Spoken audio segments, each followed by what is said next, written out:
rock stands for permanent, and to have rock under your feet is to be on a solid foundation, and that's a pyramid in some sense in that movie, and the pyramid is topped by, you know, the king and queen and their offspring. So that's the divine couple. That's one way of thinking about it. And Simba, of course, is the newborn hero, and you know, you understand that even though it's lions and drawings of lions at that, and animals are acting it out, it's completely irrelevant to you that those characters happen to be animated and that what you're watching is a fiction.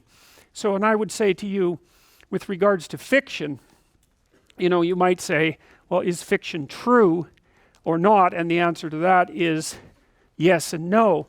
It's not true in that the events portrayed in fiction occurred in the world. They didn't, but their fiction is true the same way numbers are true, I would say. Like, you know, if you have one apple and one orange and one banana, the commonality between all of those three is one.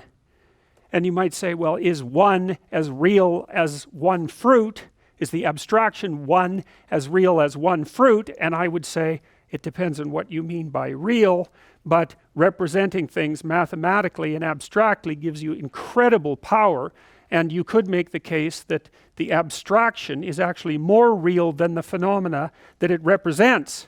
And certainly mathematicians would make that case. They would say that mathematics is in some sense more real than the phenomenal world. And you know, you don't have to believe that. Mostly it's a matter of choice in some sense, but you can't deny the fact that an abstraction has enough reality so that if you're proficient in using it, you can change the world in insanely powerful ways. You know, I mean, all the computational equipment you people are using are dependent on the abstractions 1 and 0, essentially. And I mean, look at what emerges from that.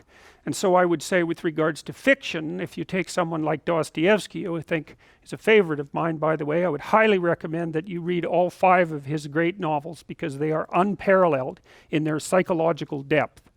And so if you're interested in psychology, Dostoevsky's the person for you. Tolstoy's more of a sociologist, but Dostoevsky, man, he gets right down into the bottom of the questions and messes around.